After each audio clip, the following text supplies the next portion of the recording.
Hey, how's it going? So, got this little guy right here. I haven't shown this to anybody yet. I kind of forget about it until I'm doing body work on the Scx. But this is a mini file set. On the left here, it's kind of hard to tell. These are all like metal files, where these ones over here are diamond impregnated. They will take all of the burrs off your plastic, off your metal, off anything that you need in this tiny little Scx world.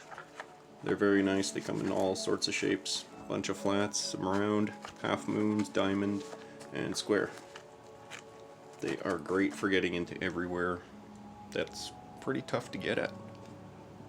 Those guys to take off the majority, and those ones to smooth it up. They're pretty handy to have, I think. I can't remember what it cost. Yeah, there's the name. I recommend them. I think it was like $15, $19, something like that.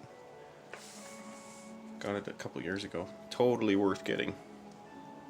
Especially once you start chopping your fenders. So you start getting in there, it'll take off all the rough. So it's nice and smooth. Ooh yeah.